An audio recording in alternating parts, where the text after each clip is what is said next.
Setelah dilakukan operasi penyambungan jari kelingking bayi AA yang putus akibat kelalaian seorang perawat RS yakni D, ternyata hasil operasi saat dibuka perbannya jari kelingking bayi tersebut membusuk. Pembuktian itu berdasarkan hasil operasi yang dilakukan tim dokter RS Muhammadiyah yang menyatakan jari kelingking pasien AA, bayi perempuan berusia 8 bulan yang putus tergunting oleh oknum perawat, tak bisa disambung alias membusuk. Orang tua AA yakni Suparman melalui kuasa hukumnya Titis Rahmawati ketika mengetahui hal itu langsung mendatangi RS Muhammadiyah Palembang guna melihat langsung kondisi AA. Menurut Titis, dari hasil operasi dan membuka perban didapati daging yang putus akibat perawat DN itu sudah membusuk. Hasil buka perban, daging yang putus itu membusuk dan anak kliennya sudah bisa dipastikan mengalami cacat permanen, dan akibat peristiwa itu AA tidak memiliki kuku. Bahkan dari keterangan kedua orang tua korban, lanjut Titis, ketika kejadian jari kelingking korban AA putus, ternyata gunting yang digunakan saat membuka infus bukanlah gunting medis. Selain itu, Titis juga sangat menyayangkan terkait adanya statement dari anggota Komisi 5 DPRD Sumsel yang mengatakan peristiwa yang dialami korban AA tidak terlalu parah dan yang tergunting hanya seuruas kuku. Kedepannya seperti apa?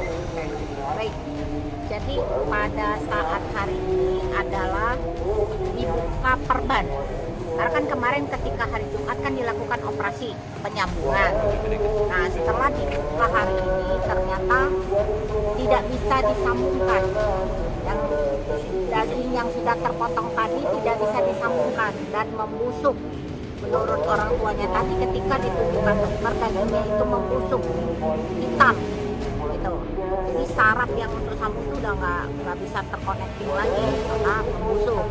Jadi secara medis saya walaupun bukan dalam arti belum mendapat pernyataan dokter tersebut yang merawatnya, tapi saya sudah bisa memastikan ini si bayi itu akan menjadi cacat permanen. Dan kalau saya tanyakan tadi dengan Pak Parman selaku orang tuanya, kukunya sudah pasti tidak mempunyai kuku bayi itu di kelingkingnya. Menanggapi itu langkah selanjutnya kita melakukan korban gimana? Jadi kita sudah ajukan ada mediasi. Kita menanggapi hal yang dilakukan mereka bahwa ingin mediasi, tapi kita menuntut ganti rugi karena di sini di dalam pasal 360 itu ada perbuatan melawan hukum, maka ada beban ganti rugi yang dilakukan baik dari rumah sakit maupun dari si oknum perawat tersebut.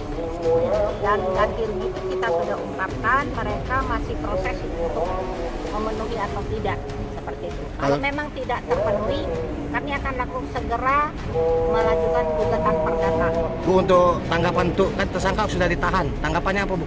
Ya tanggapannya kan memang proses hukum kan sedang berjalan. Ya mungkin dari pihak penyidik memerlukan penahanan tersebut. Nah, kami serahkan semua proses hukum itu kepada penyidik. Nah, untuk perlu diketahui karena ada kemarin dari Komisi 5 ya. Menanggapi katanya tidak terlalu parah, tidak benar tergunting sejumlah itu cuma. Tim Liputan Sumsel Update TV melaporkan.